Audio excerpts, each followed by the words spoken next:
Hello and welcome to this ISM webinar, How to Navigate a Career in Music. I'm Ella Doyle, Events and Member Engagement Manager at the ISM, and to describe myself for the purpose of accessibility, I'm a white woman with brown hair and I'm wearing a black top with the ISM logo behind me. I am delighted today to be joined by Head of Programme at Punch Records, Nikki Riggon, actor, musician, composer and musical director Lucy Ireland, and ISM Communications and Marketing Manager Frederick Zeller. Before we begin the webinar, just a few things to note. Please do introduce yourselves to your fellow attendees in the chat box, let us know your role in music and where you're joining us from. And during the webinar, please feel free to ask questions using the Q&A function, and we will do our best to answer these at the end. And do keep an eye on the chat box where we'll drop some useful links, and if you experience any technical difficulties, let us know there too. If you wish to use them, subtitles are available to enable at the bottom of your screen, and this webinar is being recorded, so we'll share the recording with you afterwards. Now, I'm very pleased to hand over to our speakers to introduce themselves. Thank you, and can I hand over to you, Nikki?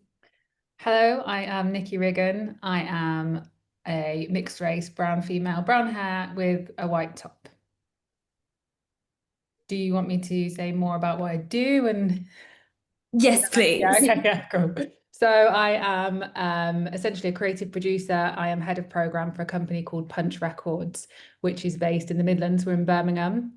And we focus on diversifying the music industry, developing artists, building new audiences and communities across the arts, but essentially in music too. Thank you. And Lucy, can I hand over to you to let us know a bit about you, please? Hi, I'm Lucy Ireland. I'm a white woman with brown hair, light brown hair, and I'm wearing a light blue top. And I am an actor musician, a musical director, and a composer.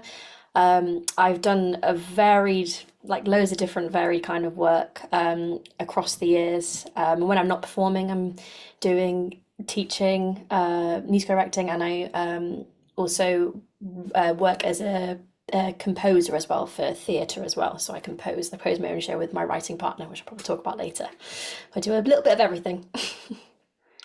Great, thanks, Lucy. And Frederick? Hi everyone, my name is Frederick Zenner and I am Communications and Marketing Manager at the Independent Society of Musicians. I am a white man with brown hair. I'm wearing a black shirt with a nice grey-brown overshirt as well.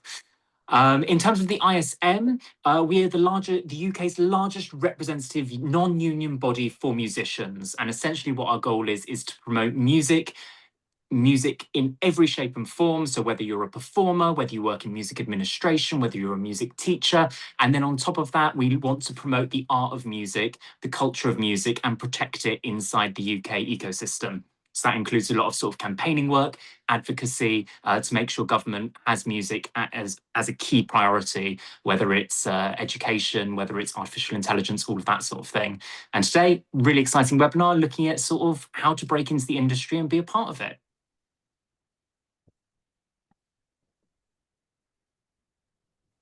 Thanks, Frederick. And do you want to get into some questions now with Lucy and Nikki? Yeah, I think let's dive straight on in. So both you guys come from very different sides of the music industry, but I'd love to ask you, where did your love for music start? Who do you want to start? Whoever feels like taking it. Shall we go Nikki? Yeah, okay, cool. All right. So I actually started as a singer-songwriter in my career, should we say. Music has always been around me. Like I have a very musical family. All of the male, so my granddad, my dad, and my brother, they were all DJs. They are all DJs. So yeah, music's always been around me. It's been something that I've always loved. And as I grew older, I got into singing and songwriting, and I started my whole journey in music, trying to pursue a career along those lines. And yeah, I mean, that's where my loves come from and that's where I started, but it's very different to where I am now. I didn't know that what I do now would even be a career. I didn't know that it was a thing. And it's kind of something that I've just found my way into through my journey, which has been very like rocky and yeah, a case of like finding things out as I've gone along. Yeah. Fantastic. I think we'll dig a little bit more into that later on, but I love that as a starting point. It's a family affair. Absolutely, yeah. Brilliant. And then you, Lucy, how did your sort of love for music start? So it's kind of two different things because I'd always loved theatre from a young age, and you know I saw many shows when I was a kid, and that kind of inspired my love for musical theatre. But then from around the age of 5, I started piano lessons, and that's kind of where my musical knowledge and education came from and love for it. And I did that up until I was 18. So it kind of like they kind of, you know, crossed over with each other. But yeah, I always loved theatre. I did it at school. That was kind of my main source of it. And then outside of school, I was taking music lessons. I started clarinet lessons as well when I was around, I think, 10 or 11. But in terms of other musical love, like I'd always loved kind of more of like pop stuff in terms of music outside of that, even though what I did was very musical theatre and classical in terms of what I was playing. Like I loved pop, and that was kind of like where my inspiration came from. I always like my mum would always be buying me the latest albums and things like that, and like I loved the charts and stuff like that. But yeah, it's kind of grown as I got older, and I kind of like a big wide range of music now. But I think that's where it stems from. Just kind of a mixture of the three. Incredible. And that's it. I think there's that sort of a lot of cross-pollination, a lot of different sources that influence us and make us feel engaged and then want to have a career in it. Which Yeah. brings me to sort of what my next question is for you both, was there a particular turning point when music stopped being sort of a hobby, something family did, something that was just a lesson, and you started to think, right, no, actually, this is a career for me. This is a path I want to go down? Yeah, for me, I think there's been various different times when that's happened, and I've gone down again various different paths. So I remember thinking, I finished college now, what am I going to do? What's my route into music if I'm going to do it? And that's the point at which I like went and moved to London, and I was like, okay, I'm going to pursue this now. I'm going to work really hard at it. But then there was also a point where I decided that actually being on stage wasn't for me, and I didn't want to be you know, front and center, and perhaps there was something else, and I stopped and I took a break. And actually I went down the route of taking up a completely different art form and started looking at photography and videography for a little bit. And then there was another point where I started a family, and I had a son, and I thought about my partner at the time was also a musician, and he would tour a lot, and I was in photography and videography, so we moved around a lot, and I was at a point where I had to think, what does that look like for a family? And so I took a step back and thought about how I move forward, and do I want to move forward in music? What could that look like? And then I found the company that I work with now, Punch, and yeah, that's when things started to take a completely different turn, and what I wasn't sure of turned into a career. I mean, that's exceptional, and to show so many different journeys and that you can step out of music and come back to it. Did you find there were any sort of skills in particular that crossed over between being a performer, photography, videography, and now your role at Punch? Yeah, absolutely. So again, like going back, it's been a rocky road. I didn't know that I was going to do any of that. I never had a plan. I don't know if I should have, but I didn't have a plan.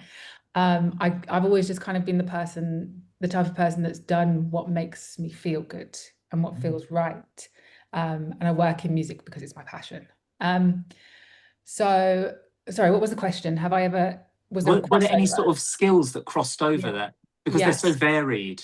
Yeah, 100%. So while I was working in music, I was really like trying hard to like get a foot in the door. So I'd made loads of connections, but that meant like I was on music video sets. I knew lots of models, and I knew lots of photographers, and I knew musicians, and I knew agents, and all of that good stuff. I had a really good network in music, which as soon as I moved to photography, just like worked. I was working on music video sets. I was working with fashion designers. And then once I decided that actually that wasn't for me, and I wanted to look at creative production, I already had like a network of musicians, photographers, videographers, like everything, labels, A&Rs, all that good stuff. So the networks were invaluable. Everyone that I met along the way helped me at some point to the next step. But then skills, everything that I was learning, so like dealing with contracts as an artist, I now know what an artist is looking for when I'm working with an artist. Development, everything that an artist would have wanted, everything that I would have wanted, I know what an artist is looking for. If they're a vocalist, if they're in photography or videography, or I know who I should be talking to find out that information because it's what I needed at the time, or it's what my peers and my networks needed. So yeah, loads. Exceptional. I love that. And then for you, Lucy, was there a particular turning point when those lessons stopped being lessons and you thought, no, this is going to be the thing? Yeah, I think I kind of had a similar journey to you, Nikki, but I think it was like the other way round. So I think because I got to a point in school where I was like, okay, this is what I want to do, because I was always creative as a kid, and I kind of always had my hands in different things like doing, writing and things like that. So I always knew I wanted to do something creative. And I think I decided probably like when I was 17 or 18, when I was sort of deciding, looking at unis and things like that, I was like, do I want to do this? Because I'd looked at either doing music, I think it was music and drama at Manchester, or going to drama school and doing musical theatre or acting musicianship, which is what I went on to do. But I think it was when I was about 17 or 18, I made that decision. I was like, okay, this is what I'm going to do. I'm going to like go and fulfill this dream and try and become a performer on stage. This is exactly what I wanted. And I had a really successful like first 5 years of my career, kind of bar COVID.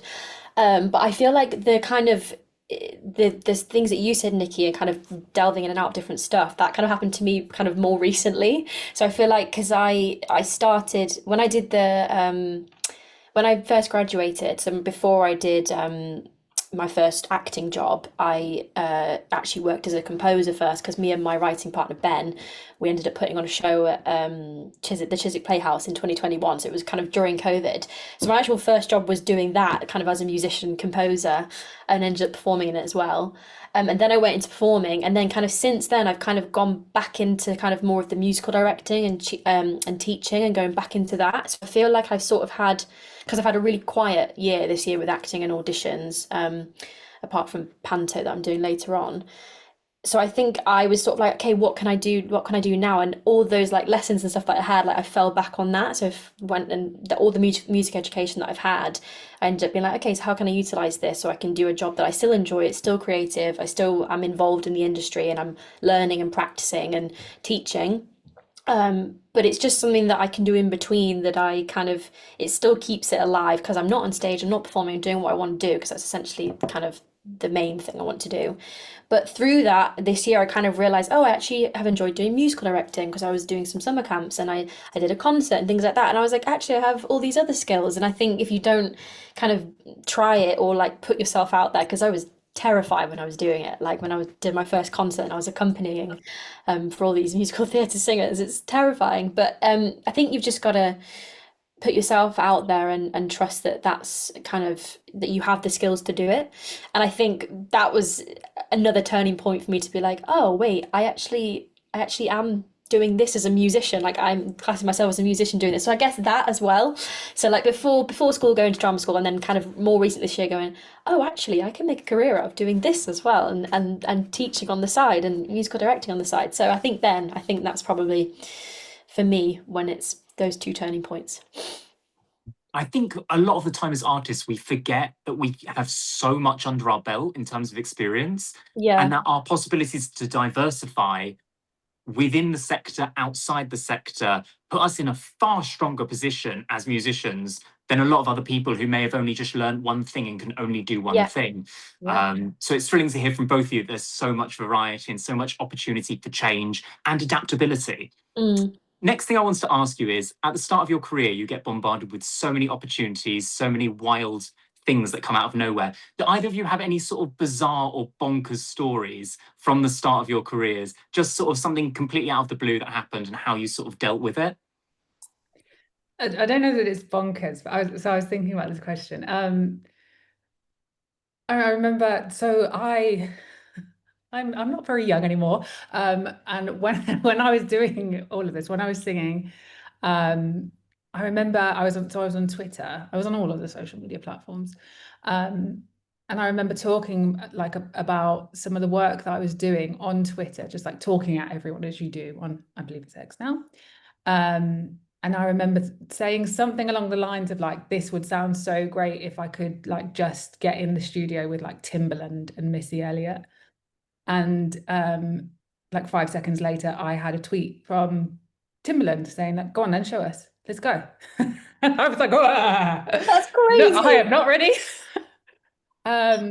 at the time, I really wasn't ready. I wasn't, and so I started the conversation, and they were really polite, really lovely, but it didn't go anywhere. But it's like I always like I retell that story to people who don't talk about their music and people who are like.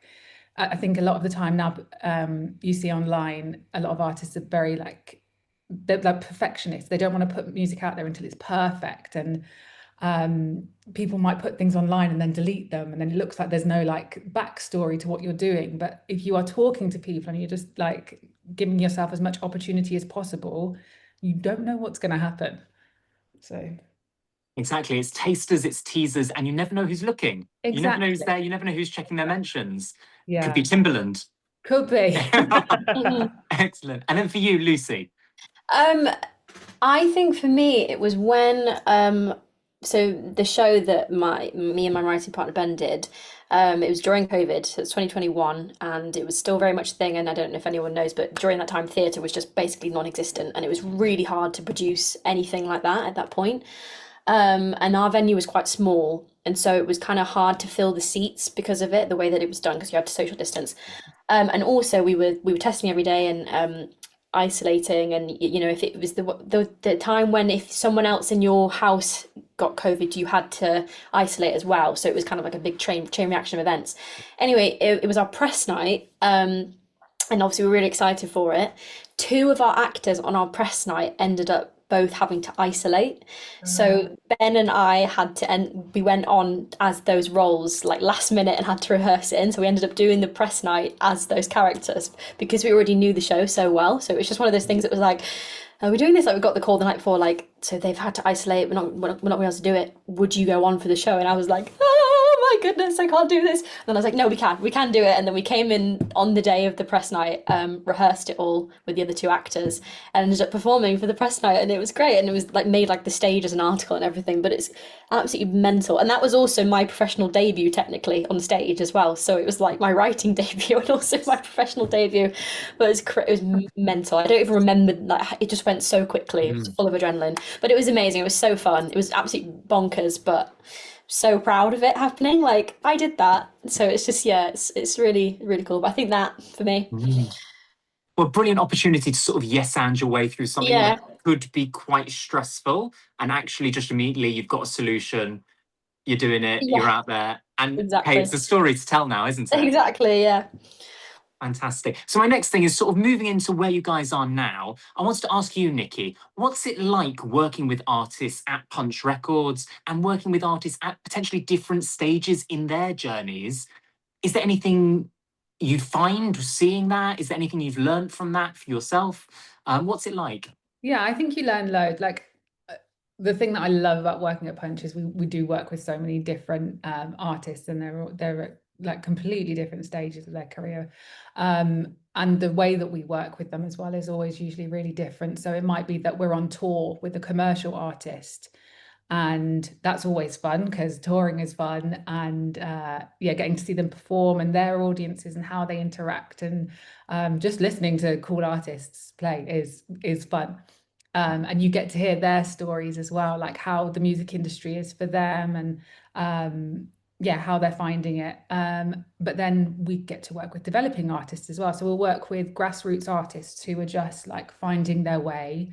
Maybe they have a really good idea of what it is they want to do, but they're really new to the art form, and they need upskilling technically. So you get to see them at that beginning point of like just finding music and like being really inspired. And then we also work with artists who like have a really good idea of what they want to do but have never worked in music. So we'll look at how they might find a route into the industry, and then what a sustainable career could potentially look like. And we'll also work with artists who are working in the industry but potentially haven't like broken through into commercial. And I think at every different stage, just getting to know those artists is number one, it's lovely. It's nice to like be part of someone's journey and help them as much as you possibly can, but also like to see them grow and like get to contribute to that is really rewarding. Yeah, so I love it. I love all of it. Incredible. And if you're talking to sort of people, artists at very different stages, people who may be very early career or quite established already, do you find when they're talking about the sector and the industry right now, they're seeing similar challenges or very different challenges at different points in their career? I would say they have different challenges, but there are some similarities. So, for example, a lot of the grassroots artists will talk about how there's so little support for them locally.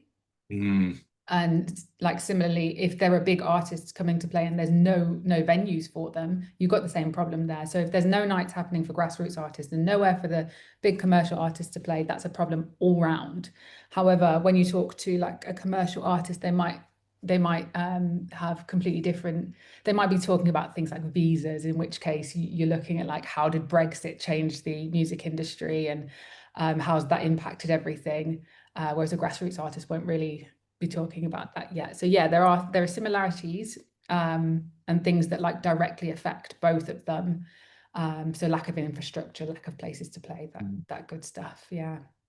Yeah, I know touring's been an absolute nightmare. A lot of our sort of external affairs work and advocacy is around how Brexit has impacted musicians, especially to the EU, things like carnets for instruments, sites, all of those sort of things. We're very lucky that sort of as an organisation, we have so many assets and resources for people. We've got a phone number called Viva la Visa that any member can call up and they get instant advice on sorting visas, on sorting anything to do with touring. So we know it's sort of a really worrying thing for people right now. And it's important to have that support, that help, all of that good stuff.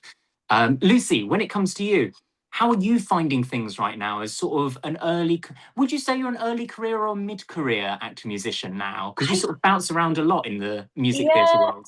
I'd probably still say early career. I mean, I've been graduated now for 7 years, I think. Or 2019 I graduated, so no, 6 years, 6 and a bit.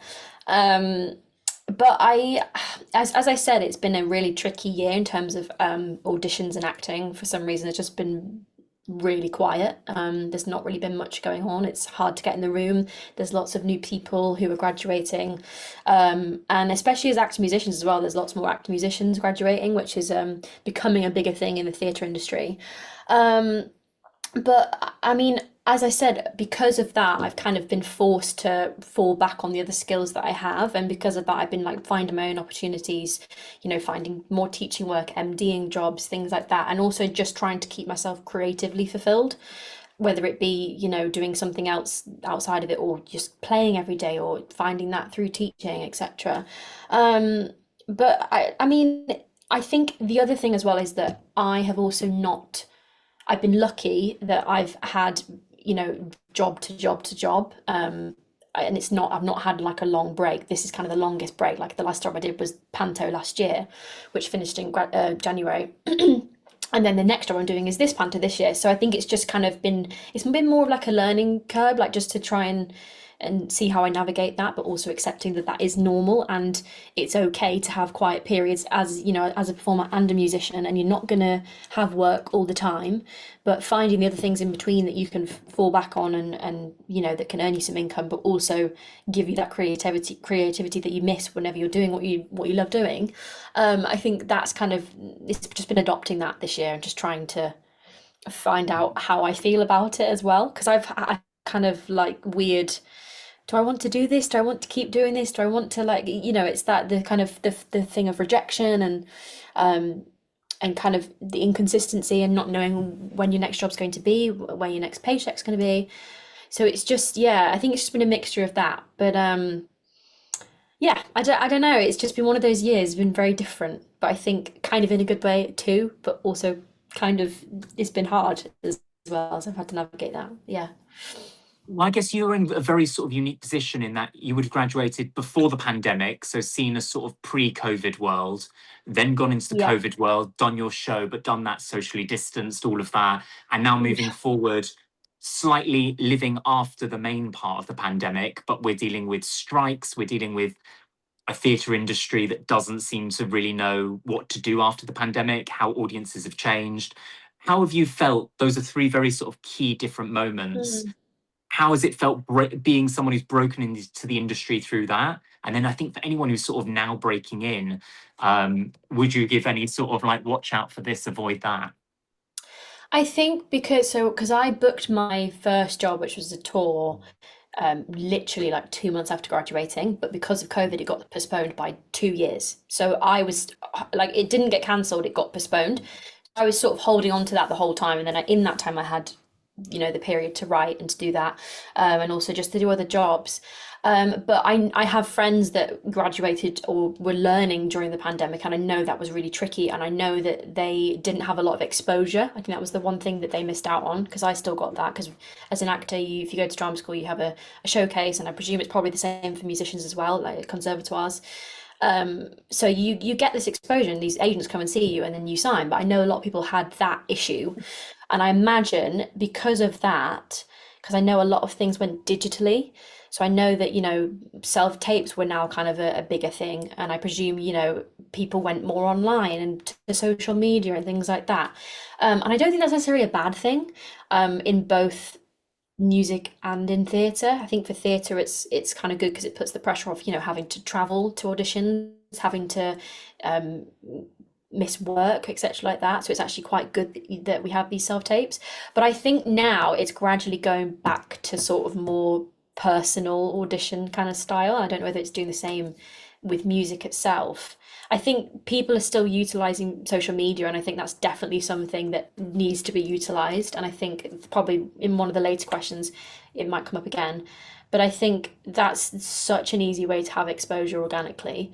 And if you're struggling to, make connections, or, if you don't have an agent or a management, um, then use that online to talk to people, to show yourself off, to, try and get like these opportunities that maybe you wouldn't have because either because of the pandemic, or because it's a bigger playing field now and there's more people on it.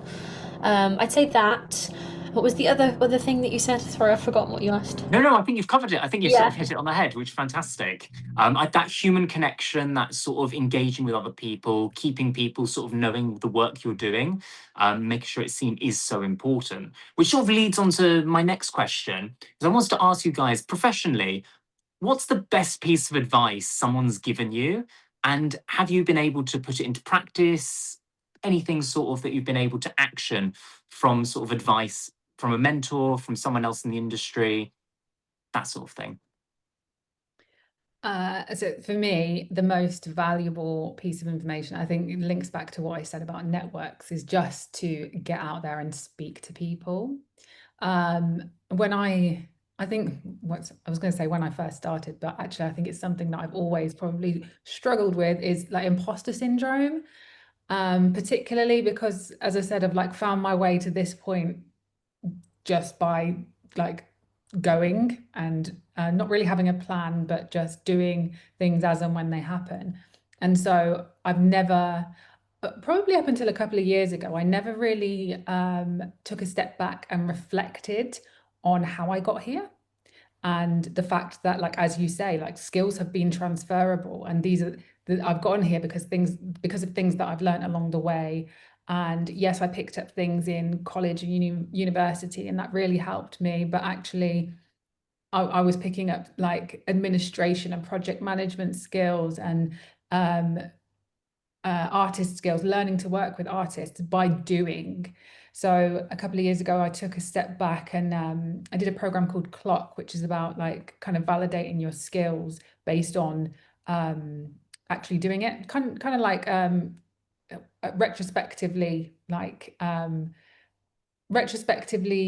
working towards accreditation based on what you've done before.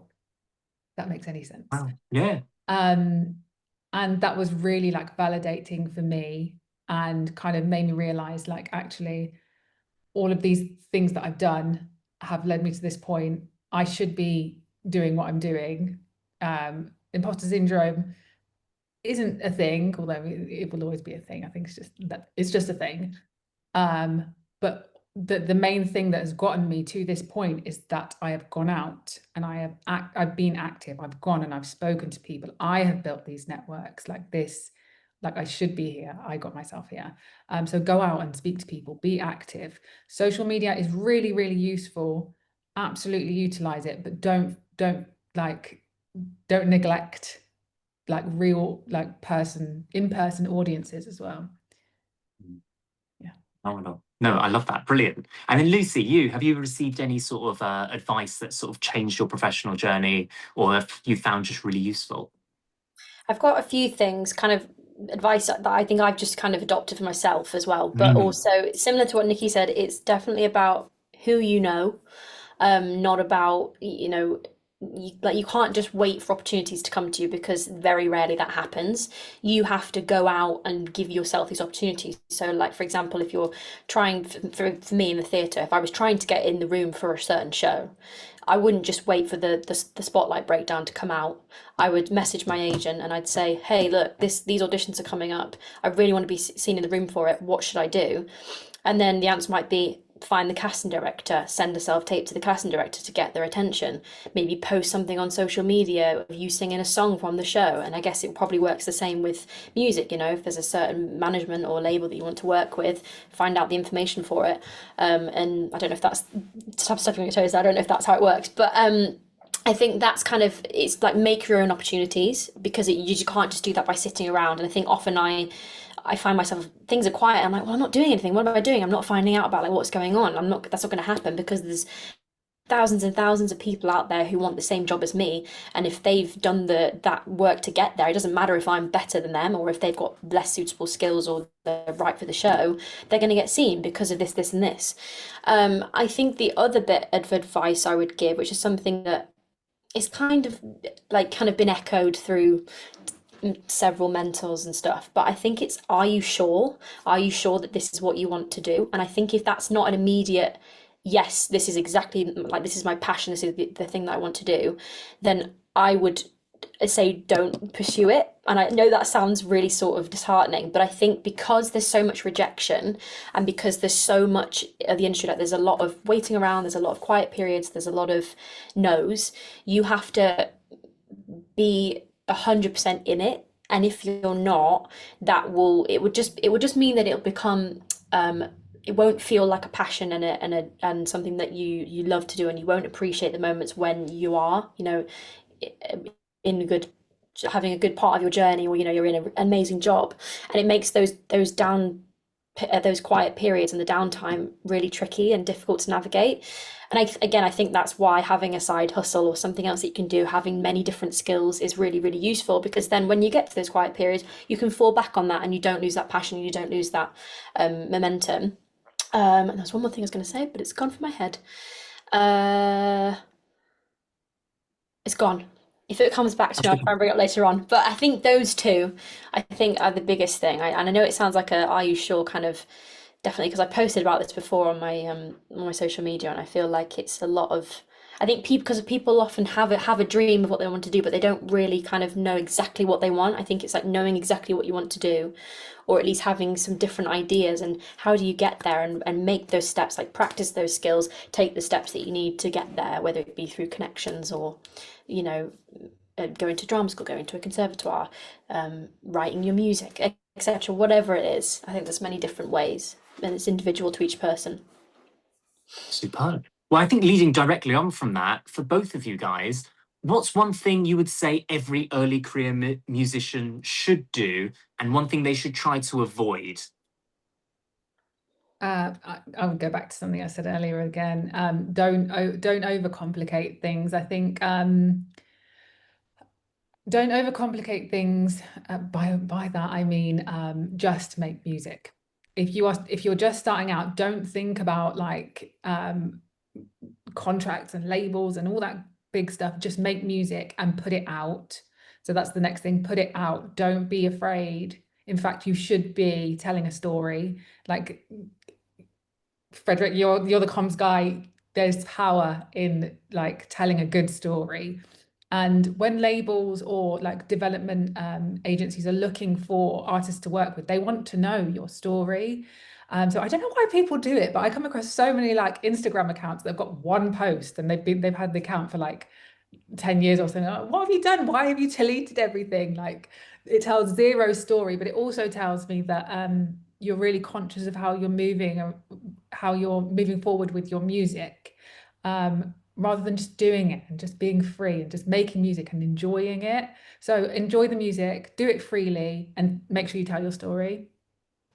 100% I agree. And I think, I mean, the comms word for it is breadcrumbs. Yeah. And it's so important. It's just like Hansel and Gretel. If you want to find your way out of the forest, you leave the breadcrumbs. Leaving posts up, having them there, 3 years down the line, you don't know if Instagram's algorithm might change and then suddenly your video is being seen by so many people. And we see it with TikTok. You've got artists like Lady Gaga that are having songs from 10, 15 years ago suddenly go viral. Yeah.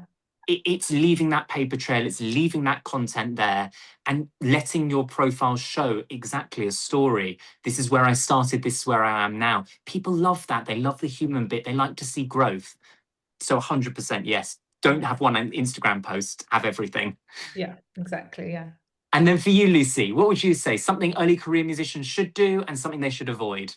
Mine would be more about how you communicate with people. I feel like I have I remember when I work with people, when people are kind and when they're actually like genuinely nice human beings, and I always try to be a nice person and like treat people with respect, whatever job it is, whether it's in an audition, whether it's in a working job, whether I'm teaching, whatever it is.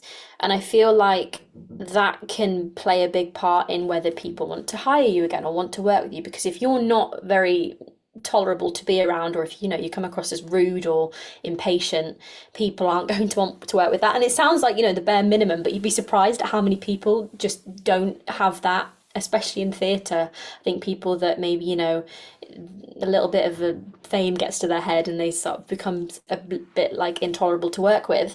I think that, and also don't let people, like, stand your ground. If you It's the thing of like, if you know what you've got and you know your talent and you know your worth, don't let people walk all over you or use you. I think there's been a couple of times for me where I've kind of been in front of, in an audition, and I've been asked to do something and I've not felt comfortable with it, and I kind of, maybe when I was very, very early on starting out, would have just done it because I would have like, well, I have to because it's part of the job. But I think now I would say no to it, and I wouldn't be afraid of being like, I'm actually not going to do that because I don't feel comfortable with it. It's not right. And I think if you say that, people then they take you seriously, and they don't walk all over you, which I think is quite easy to do, especially as an actor in this industry.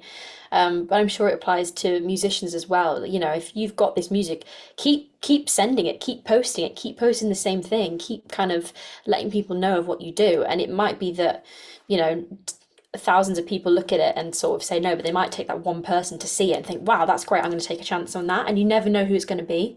So I think that, because if you don't believe in yourself, and again, imposter syndrome is very much a real thing because I have had that for a long, long time. And I think I'm kind of at the point now where I go into auditions and I'm like, I can do this. I'm great. I'm going to get this job.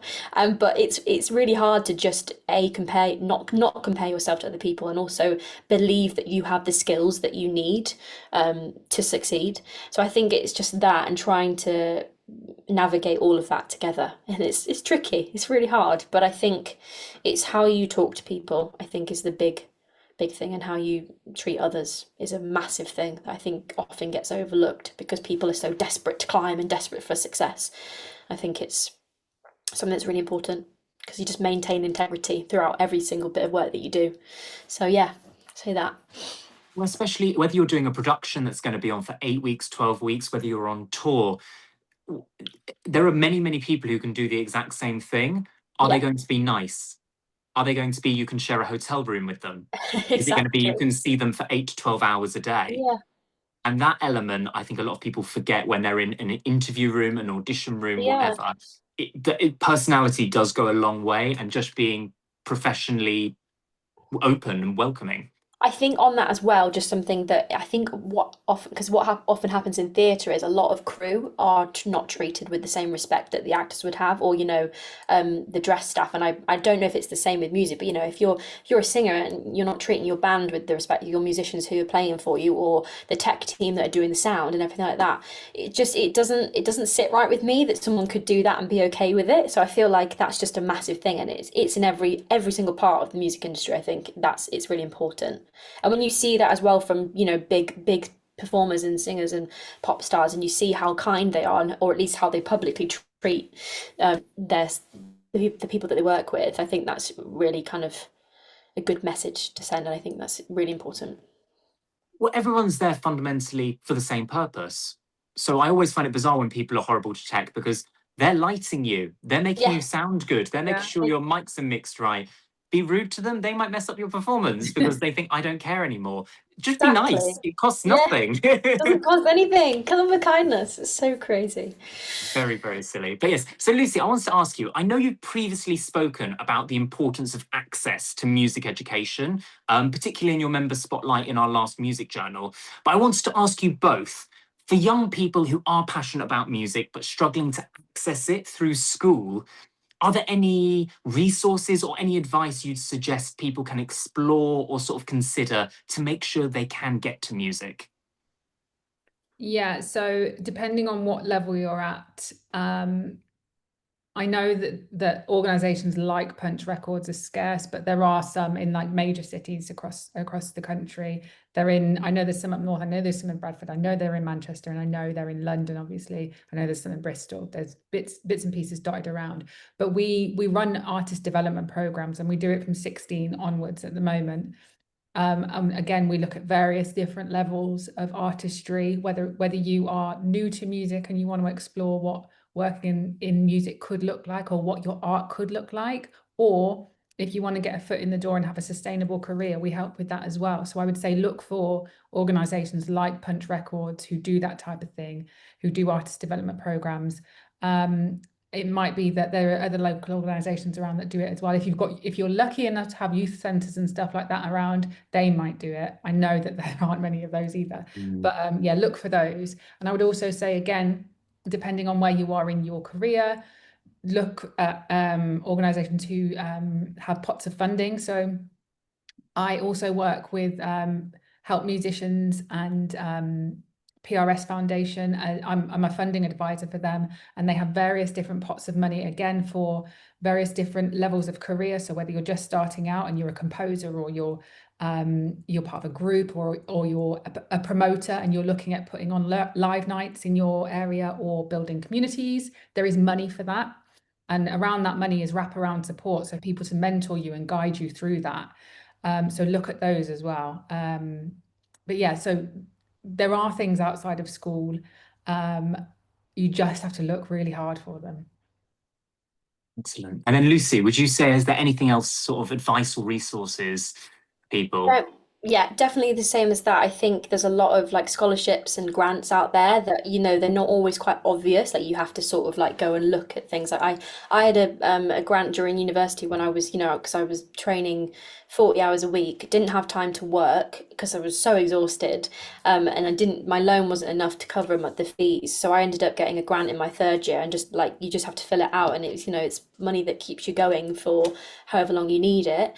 Also, as a composer, arts council, things like that, there's so many resources out there that you can apply, and there's loads of other music grants and things like that, because I know that me and Ben have used that for a lot of our stuff when we're trying to get on board with a producer for the things we're trying to do. And then the other thing I would say is, like, for music education itself, online there are so many free resources. Like YouTube is a massive one, and I use that all the time, and most of it's free. Like, you don't all you need is an internet connection, and you just need somewhere quiet that you can use it. Like, there is so many music lessons and courses and things on there. I use it for singing stuff, for teaching, for different kinds of advice. I've been learning guitar things on YouTube, because people put it out there because it's that they want to help and educate. And I think, yeah, don't underestimate how much there is out on social media, short form and long form as well. You don't need to go and buy a course on some website that's trying to sell you it for hundreds and hundreds of pounds. Like, just go on YouTube and it's there.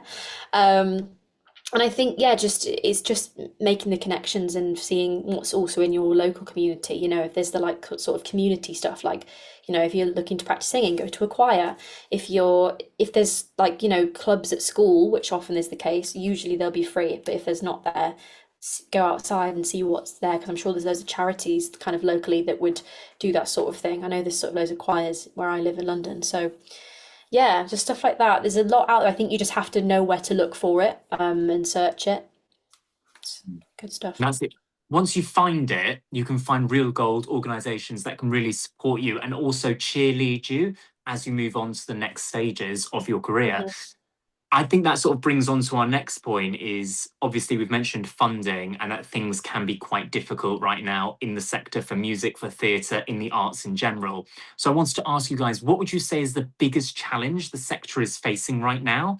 And then inversely, what would you say is the biggest opportunity available to anyone looking to enter the music industry today? There are so many issues. Yeah. I think, as you were talking about with education, that's first and foremost like a huge issue. The fact that so few students are now going and taking music as an option from GCSE level onwards is a huge problem. There are so many benefits to learning music other than having a career in music. Like, it makes you creative, it makes you innovative, it helps you think outside the box. There aren't many like fields of work, like serious careers, that don't need that. So that's a problem. So the curriculum is a problem, and how that's created and policed and just, you know, taught is a problem to start with. But then so I'm in the Midlands. The majority of my work is based in the Midlands, although we work up and down the country and elsewhere. And infrastructure for regional artists isn't there. There just isn't any. A lot of the time, organizations like PRS Foundation or anyone who gives funding will kind of create initiatives that help certain areas of the country to help us, like, you know, level up, as they say, and just create more opportunity. But it doesn't feel sustainable at the moment, and the majority of arts and music is still concentrated hugely in London. And so, yeah, there's very little opportunity here. And pair that with the fact that local government is just like so stretched for cash, and that funding for arts and music is the first thing to go. It's just like a revolving door of like bad news in terms of funding and opportunity, new opportunity. You have venues closing, and people finding it really hard to start new projects and open new venues and keep them going. So I would say that infrastructure and stability for regional arts is a huge problem. But then also, I would say that there is opportunity there, because if you are clever and you figure out how you can find a foot in the door, if you're a regional artist, because there's so little going on, there's very little competition.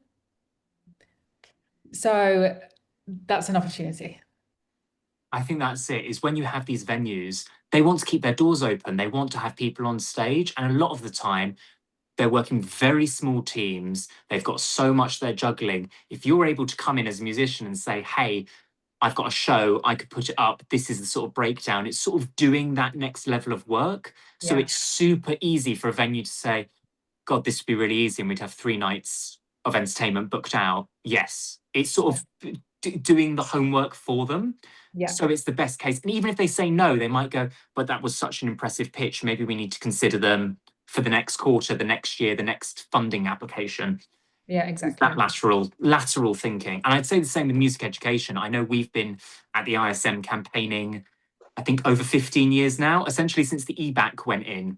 And I think that's what caused a lot of the issues with schools not prioritising music, which is why we're now seeing less GCSE, less A level, and then that drop off when it comes to universities, conservatoires, all of that. It's one of those things of we're always shouting about it, we're being as loud, especially with the upcoming curriculum assessment review. that's going to be a really big moment for us to sort of, in our advocacy work, in our campaign work, to make sure we're shouting for music education, make sure those doors are kept open, and that all of us, musicians on the ground, us as an organisation, are shouting, this is important, look at us. It's one of those big things. Anyway, over to you, Lucy. What would you say? Biggest challenge, biggest opportunities? What's going on in the sector? Again, because you know what I spoke about in my other interview that I did, there's lots of issues, especially in theatre as well. I think one of the biggest things is diversity is a massive thing, which I think it's getting better, it's improving. But I think the reason for that is obviously it's, you know, it's background, it's income, everything like that, where you come from if you don't have access to it.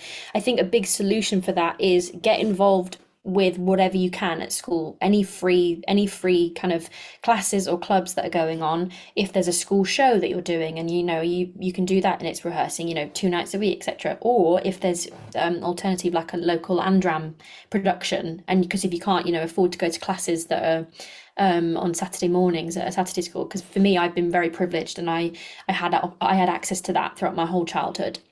But if I hadn't, I would have done, because I did Amdram productions as well, and that was great because you get to work with people of all kind of different skill levels, different ages, people that have worked in theatre, and you get to put on a show when you do it. So I'd say that's the big thing as like, you know, as a child or as a young adult.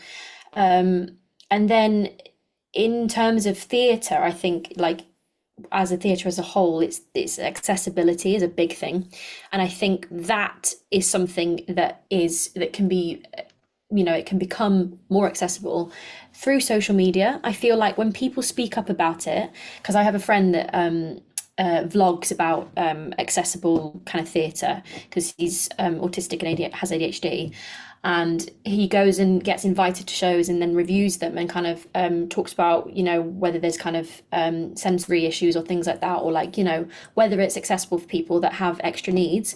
And I think doing stuff like that, just it normalizes it, and it doesn't feel like it's like an extra step, and it means that it's inclusive for everyone. So I think if you're someone that knows that, you know, it'll be more difficult for you to break into it because of accessibility needs, talk about it, and, you know, write to people, you know, whether it's the government or people that are, you know, involved in theatres and things like that. Write to them and try and make a stand about it, or talk about it on social media, because if you talk about it enough, people will take it seriously. And I think, you know, that doesn't involve money or, you know, having to reach someone of like a higher authority. So I think it's very easy to try and do that, and, you know, find other people that are in the same position as you, and, you know, make a petition or something like that. Like whatever you can do to make that easier, I think is kind of gonna make it more normal, because I think theatre now is becoming more accessible, but very gradually, and it needs to keep going, and it needs to keep making a bigger deal about it. And I think that's the issue. But I think those two things, yeah, for me. That's it. Ultimately, buildings, organisations, they feel like institutions, but they're all people run. They've all got someone who's opening that email, and fundamentally everyone's receptive because everyone wants that organisation to succeed, for it to have audience, for it to have artists in. So whether it's making sure you're turning up, you're supporting whatever your local venue is, but on the flip side, if they're not doing something, if they're not hitting access, it's usually not malicious, it's just they've not considered it. So dropping them an email saying, hey guys, by the way, you need subtitles in your performances, you need audio description. Would it be okay to do a touch tour before the performance? Because that would really help people who have hard of sight, or people who have sort of sensory requirements. Yeah, I think. And then suddenly think, yes, we need to do that. Yeah, I think because something I noticed as well is you always get it with pantos. They have quite a lot of extra kind of accessibility, or at least in the ones I've done. But in kind of big commercial shows, it's lacking, and I don't know why that is. When it's not difficult to do that. It's not, you know, I don't know if it's money or funding, but I don't know the reason why. But I think it just needs to be made more of a thing. Now, one final question before we transition to the Q&A. I know we've got lots of really excellent questions from the team, but what I'd like to ask quickly is, there's a lot of anxiety with early career musicians, young artists, but also artists who are coming to music later in life. Do you have any inspiring messages for anyone watching who might just be questioning their place in the industry? Yeah, so just remember why you're doing it. Stay inspired. If ever I've like questioned, if I've ever have questioned working in music or art, I go and see it. I'll go and experience it, and I'll feel what I felt when I was younger and all the reasons that I wanted to be involved in music. And maybe I'll be inspired by something new, to do something new. And also don't be afraid to take a step back. I think I've pointed out that I took like 5,000 different pivots across my career, and I didn't know where it was going to take me. But I knew that I wanted to be in the creative field. And I think as long as you have that, as long as you know that it is music that you want to do, don't be afraid to go down different avenues and just explore. Don't restrict yourself. So stay inspired and don't restrict yourself. Lucy? Yeah, it's similar kind of advice. I think definitely that.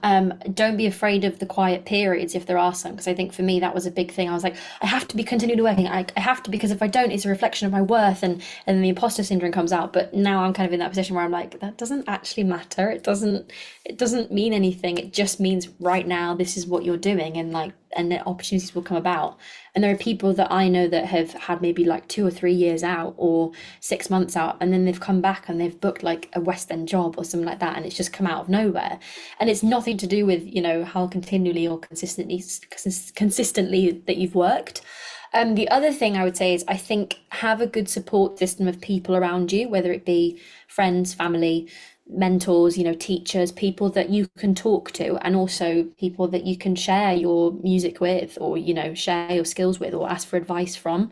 I think don't try and isolate yourself or do it on your own, because that just makes it 10 times harder. And I think when you do that, you start to realize that a lot of people are in the same boat as you, they're in the same position. Because I do that a lot. Like, I post about it on my social media, and I'm like, is anyone feeling like this at the moment? And then I get all these DMs, and it's like, yeah, actually, I've been feeling the same, and it's so nice to talk about it. And again, normalize it as it being a thing that everyone goes through. So I think, because it's so easy to just be so locked in your own head, like, this isn't working, or it's going really badly for me, this isn't happening, whatever. And then actually around the corner is this amazing opportunity that is just not with you yet. So I feel like it's just, yeah, it's kind of knowing exactly what you want to do, remembering why you did it, why you're doing it, as Nikki said. And just finding, like, reminding yourself of the reasons why it's just brilliant, and creativity is important, and it's just such a wonderful thing as music. So Stunning. Yes, well, that's it. We're all here. We're all a community. It's one of the brilliant things of being part of a membership organisation. It is literally, the ISM is about bringing people together, bringing musicians together. It's why I love working here. Now I think we're going to roll straight over to the Q&A. Ella is back with us. Ella, have we got some brilliant questions from the crowd? We do. So we've had lots of pre-submitted questions as well as some live ones that we've had. So we'll get into those now. So the first one we've got for all of you really, but is for someone starting from scratch, no contacts, no team, what's the first step you should take towards building a long-term sustainable career? Nikki, have you got any advice on that? Networks. Go out and meet people, go to networking events, go and see music, go and talk to people, and make connections, because it may be that you don't meet someone who works in music, but they know someone who works in music. They may know the type of person that you need to speak to next. So while you're making music, be out discussing music and meeting other people who work in music. Is that kind of hit the nail on the head? I see you nodding away, Lucy. pretty much, yeah, that, and I think for me is like social media. I think post about, because that's I guess kind of more indirect. Like, if you find it kind of difficult to socialize with people, or meet people, it's tricky, it's hard, it's anxiety inducing. I think, yeah, just post about your work, follow people, talk to people, comment on things. Find those people online as well, if it's an easier kind of way in for you. Yeah, thank you. And you touched on social media there a bit, and I know we've had this question sort of specifically for you, Lucy, on how to build following on social media and develop it and get, try and improve engagement, all of those sorts of tricky things. Such a broad, crazy topic. Honestly, for me, it kind of just happened, but the reason why it happened was because I was bored in lockdown and I needed a creative outlet, and from that it just sort of blew up. And from that, I know that when I'm posting stuff, I'm just doing things that I enjoy doing, whether it's acting, whether it's music, whether it's singing, and I do it because I know other people love it as well and they find it entertaining. And so I think, whatever it is, you pick something that you know you're good at and you know that other people will enjoy and just keep doing it. And in the process, because this has been useful for me, the kind of doing that as a creative outlet, I've been able to like plug things about my shows and my music and stuff like that and kind of showcase my other skills. So it's kind of been methodical and kind of business strategy, I guess, to kind of give me more of that exposure. So I think it's just like finding that. But in terms of building a following and algorithms, that is a whole other conversation in itself, because on time, like on days, it can be frustrating and it can be really difficult and it's constantly changing and it's more competitive. So I think it's just don't give up and don't worry about stats and engagement. Just as long as you're creating things and people are enjoying it, that's all that matters. Like even if it's 500 people, 500 views, or it's 5,000, 500,000 views, it like doesn't really matter because someone's going to find it and you never know who's going to be watching it. Yeah, that's great. Thank you. And Frederick, would you sort of agree with Lucy's advice there? I think be human, be genuine, be consistent. It's all about personality. Don't put anything on. Don't go artificial. Don't go clinical. That's not going to work. When you're worrying about numbers, you see it in the content. It's just not engaging. Be you, put it out. And exactly as Lucy says, if it's 5 people, but those 5 people really, really love you, they'll be showing up to your gigs. They'll be buying the records. That's what matters. And then that spreads out.